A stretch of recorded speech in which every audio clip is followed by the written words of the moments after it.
Hello friends, welcome back to my channel.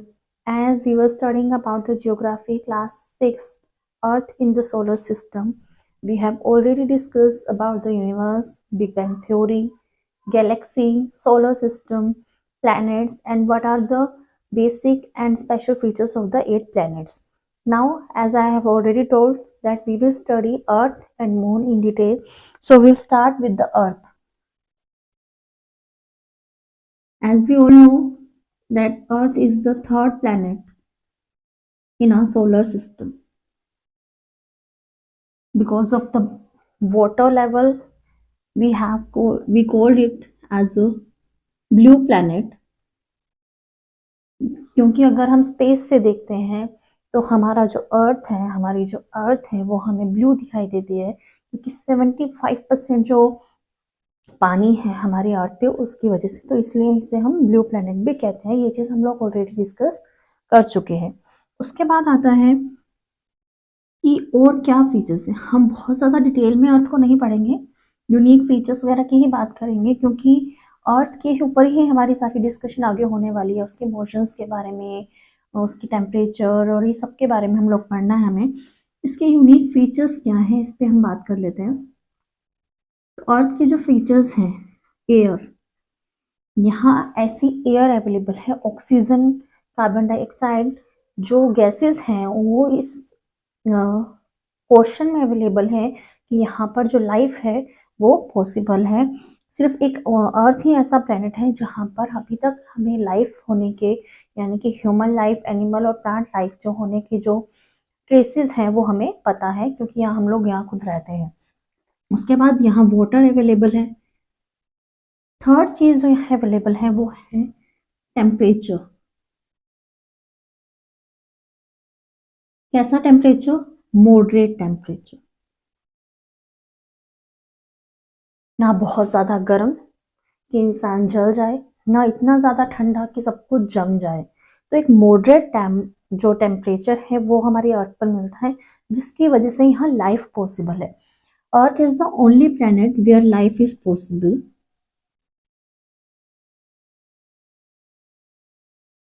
तो ये कुछ फीचर्स हैं जो हमें इस चैप्टर में अर्थ के बारे में पढ़ने हैं। हमें अर्थ का सैटेलाइट जो है मून, उसके बारे में पढ़ना है। देखिए सैटेलाइट क्या होता है, उसका वर्ड ओरिजिन क्या है, उसको भी हम डिस्कस करेंगे। सैटेलाइट्स से आप ये समझ रहे होंगे कि हमारा जो इसरो है, जो सैटेलाइट भेजता है उसकी बात करें, यहाँ उस सैटेलाइट की बात नहीं हुई है, बिकॉज वो तो ह्यूमन मेड सैटेलाइट्स हैं। उन सैटेलाइट्स को तो हम स्टडीज के लिए भेजते हैं कि वो स्पेस में जाकर जिसकी भी हमें स्टडी करनी है, चाहे वो मार्स है, मून की है, उनके अराउंड घूमते रहते हैं। तो ये सैटेलाइट जो वर्ड है ये आया कहाँ से?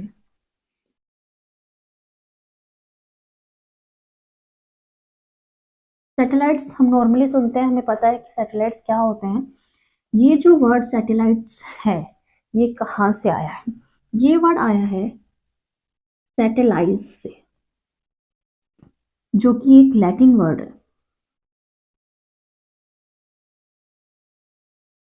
सैटेलाइट्स वर्ड सैटेलाइज से आया है, जो कि एक लैटिन वर्ड है जिसका मतलब होता है अ कंपेनियन। अ कंपेनियन, या फिर हम इसे एन अटेंडेंट भी लिख सकते हैं, या कि एक कंपेनियन, एक साथी की तरह है जो हम हर वक्त आपके साथ रहे, वो होता है सैटेलाइट। इनकी कोई लाइट, कोई हीट नहीं होती है। इन्हें सारी ये जो चीज़ें हैं वो सन से मिलती हैं। हम ऑलरेडी पढ़ चुके हैं हमारे सोलर सिस्टम में सिर्फ सन है जिसके पास खुद की लाइट एंड हीट है। चाहे हमारे 8 प्लैनेट्स हैं या फिर सैटेलाइट्स हैं उनके, वो सब के सब सन से ही हीट लेते हैं। अब ये सैटेलाइट्स नेचुरल सैटेलाइट्स हैं। अर्थ का एक सैटेलाइट, देखिए कंपेनियन का क्या मतलब होता है? साथ रहने वाला। ये हमारी अर्थ है, मून है, ये हमेशा हमारी अर्थ के चारों तरफ ही रहेगा, उसके ऑर्बिट से बाहर नहीं जाएगा। मून का जो ऑर्बिट है वो अर्थ के चारों तरफ ही है। सैटेलाइट्स हमारे जो है वो ऐसे ही होते हैं जो अपने जहाँ या तो हम किसी की स्टडी के लिए उन्हें भेज रहे हैं, तो वो उसी प्लेनेट के आसपास रहेंगे। जो नेचुरल सैटेलाइट्स हैं वो भी अपने प्लैनेट्स के आसपास ही घूमते हैं, उनका भी एक फिक्स पाथ होता है, उनकी भी घूमने की एक स्पीड होती है कि वो कितने टाइम में, कितने दिनों में या कितने आवर्स में एक राउंड कंप्लीट करते हैं। अब बात करते हैं अर्थ के सैटेलाइट मून की,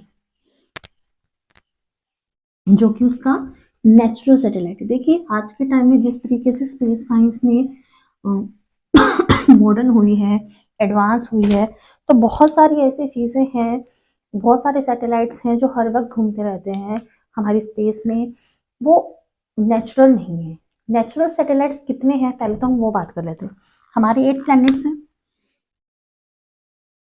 मर्करी, वेनस, मार्स, सीक्वेंस में ही लिख लेते हैं, earth, Mars, Jupiter, Saturn, Uranus and Neptune. तो इनके कितने सैटेलाइट्स हैं? ये हमारे इनर प्लैनेट्स हैं, ये outer, we have already discuss about इनके जो फीचर्स हैं और ये सब बातें हम लोग ऑलरेडी बात कर चुके हैं इन सब पे, तो उस पर डिटेलिंग में दोबारा नहीं जाएंगे। जिन स्टूडेंट्स नहीं देखे हैं वो बैक वीडियो जो थर्ड पार्ट है हमारे इस चैप्टर का वो देख सकते हैं। मर्करी एंड वीनस ऐसे हैं जिनका कोई भी नेचुरल सैटेलाइट नहीं है। अर्थ का एक है, we already know, that is moon. Mars के 2 हैं, मार्स के नेचुरल जो सैटेलाइट्स हैं वो 2 हैं। हमें इनकी नेम्स वगैरह कुछ भी नहीं करना है, हमें जस्ट एक जनरल इंफॉर्मेशन के लिए ही इसे पढ़ना है। Jupiter, Jupiter is having the maximum satellites, that is 79। अगर हमसे ये पूछा जाए कि कौन सा प्लैनेट है जिसके सबसे ज्यादा नेचुरल सैटेलाइट्स हैं, तो वो है Jupiter. Then Saturn 61, Uranus 27 and Neptune is 14। तो ये इनके नेचुरल सैटेलाइट्स हैं। Maximum is of Jupiter, minimum Mercury and Venus. Earth का एक है मून, जिसे हम डिटेल में पढ़ेंगे क्योंकि वो हमारे अपना जिस प्लैनेट में हम लोग रहते हैं उस प्लैनेट की यहाँ बात हो रही है। Now we will discuss about the moon.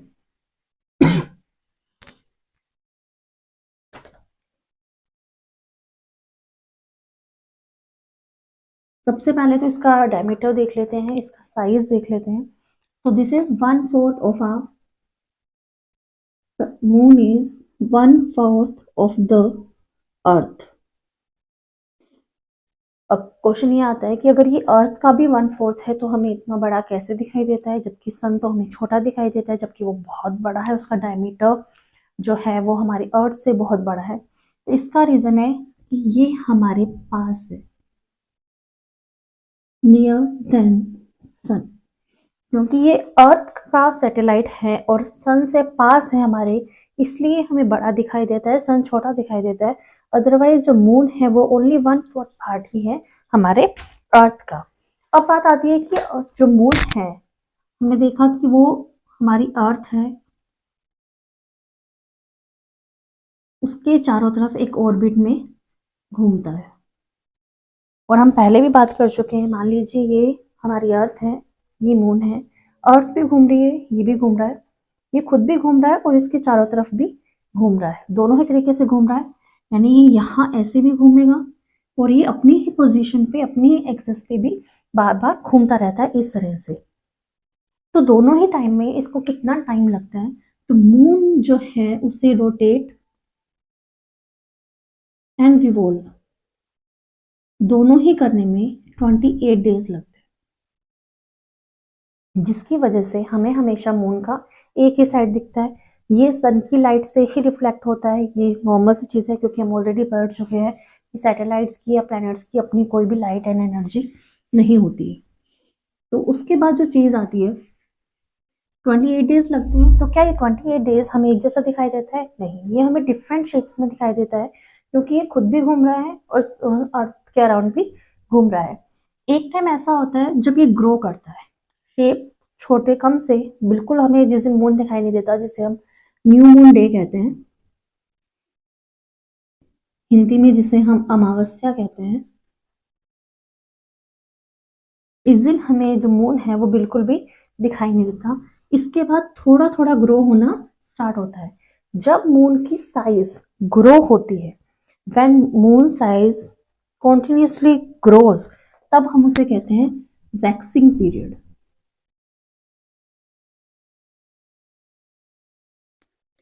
Size grow होता है, जब मून का साइज ग्रो होता है तो उसे हम कहते हैं वैक्सिंग पीरियड। उसके बाद आता है फुल मून डे। उसके बाद साइज जो है फिर से कम होने लगता है, जिसे हम कहते हैं वेनिंग पीरियड।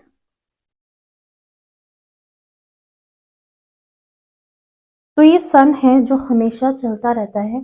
साइज रिड्यूस मतलब शेप जो है सन की वो रिड्यूस होती है, उसे हम वेनिंग पीरियड कहते हैं। जब ग्रो होती है तो वैक्सिंग पीरियड। 28 डेज में ये सर्कल चलता है। न्यू मून यानी अमावस्या, उसके बाद साइज धीरे धीरे ग्रो होता है जिसे हम वैक्सिंग पीरियड कहते हैं उन दिनों को। उसके बाद फुल मून आता है, उसके बाद वापस रिड्यूस होना स्टार्ट होता है जिसे हम वेनिंग पीरियड कहते हैं। ये जो फुल मून है इसी को हम पूर्णिमा भी कहते हैं हिंदी में। तो मून का जो ये सिस्टम है, उसकी जो साइज का शेप्स हैं, ये कॉन्टिन्यूसली इसी तरह से चलते रहते हैं, जिसकी वजह से हमें मून जो है वो अलग अलग शेप्स में हर वक्त दिखाई देता है।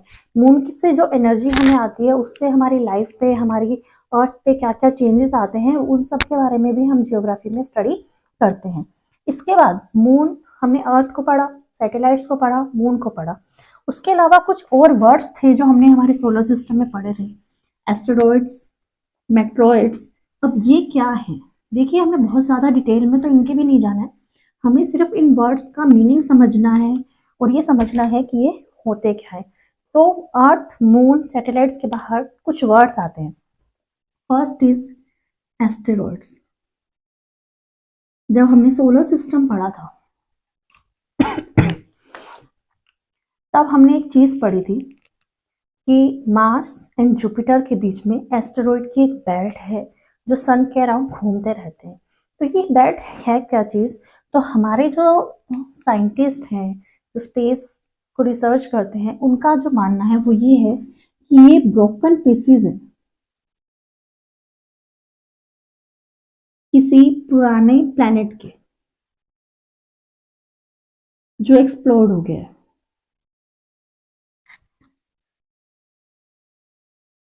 कोई पुराना हमारा प्लैनेट था जो एक्सप्लोड हो गया है, जिसकी वजह से इसके जो ब्रोकन पीसीज हैं वो जो है उस सर्कल में घूमते रहते हैं, वो अपने ऑर्बिट से बाहर नहीं आते, जिन्हें हम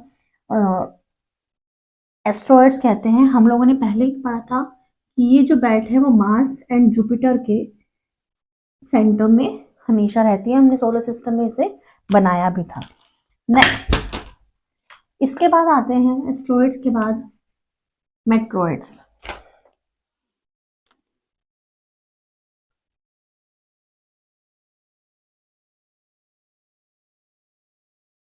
मेट्योर्स, ये स्मॉल पीसीज है गैसेस, रॉक्स के। स्मॉल पीसेस ऑफ रॉक्स, ये भी सन के अराउंड जो है वो घूमते रहते हैं।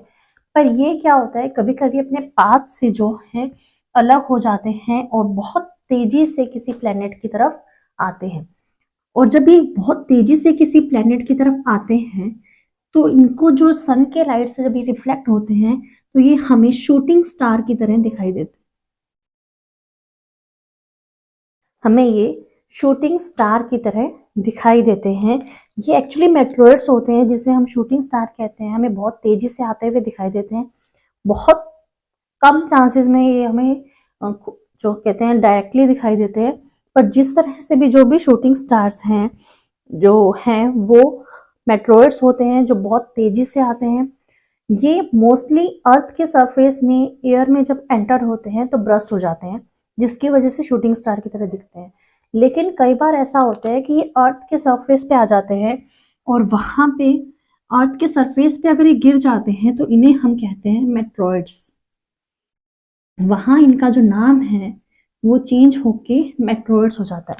और ये जब मेट्रोइड्स गिरते हैं तो वहाँ पर एक होल होल हो जाता है, जो एक बहुत डिप्रेशन बनता है इस तरह का, उसे हम होलो कहते हैं। और इसकी वजह से क्रिएटर बनता है। ये जो क्रिएटर बना है, ये जो मेट्रोइड्स मोस्टली तो अर्थ के सरफेस में आते ही नहीं है, वहीं पहले से ही ब्रस्ट हो जाते हैं जब वो शूटिंग स्टार की तरह दिखते हैं। कुछ मेट्रोइड्स ऐसे होते हैं जो अर्थ के सरफेस के अंदर एंटर हो जाते हैं, हमारी जो लैंड है उसे टच करते हैं, तो इन्हें मेट्रोइड्स कहते हैं। जब ये इसे टच करते हैं तो इस प्रोसेस को हम होलो कहते हैं। और जब जहाँ वो गिरते हैं वहाँ एक डिप्रेशन बन जाता है, एक इस तरह का सिचुएशन बन जाता है, उसे हम क्रिएटर कहते हैं। कई बार जब बारिश होती है तो यहाँ पर पानी इकट्ठा हो जाता है, तो ये क्रिएटर लेक्स बन जाती हैं। तो इस तरह से मेट्रोइड्स जो है हमारी अर्थ पर कभी कभी एंटर हो जाते हैं। उसके बाद जो एक लास्ट वर्ड आता है इस चैप्टर में, दैट इज कॉमेट्स।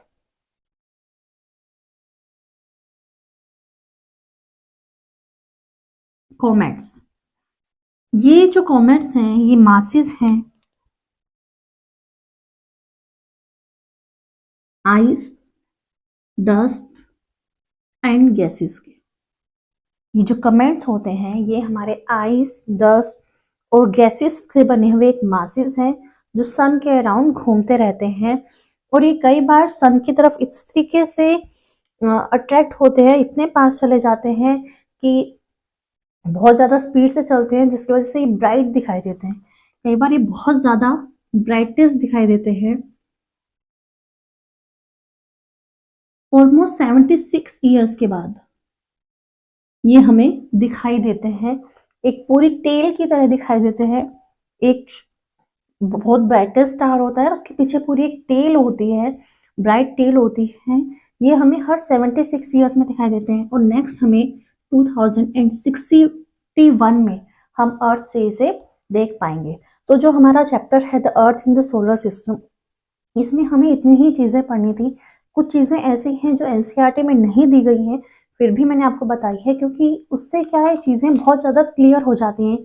जैसे बिग बैंग थ्योरी है हमारी, फिर यूनिवर्स, गैलेक्सी, इन सबको जब हम कंबाइन करके पढ़ते हैं तो चीज़ों को समझना और आसान हो जाता है।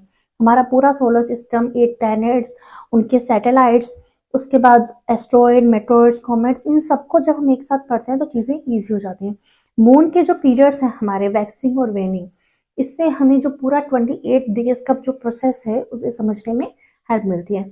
आई होप आपको ये लेक्चर जो वीडियोस हैं उससे अपने चैप्टर्स को समझने में बहुत हेल्प मिल रही होंगी। If you are having any doubt about all this thing, feel free to ask in the comment section. Stay connected, keep sharing. Thank you so much.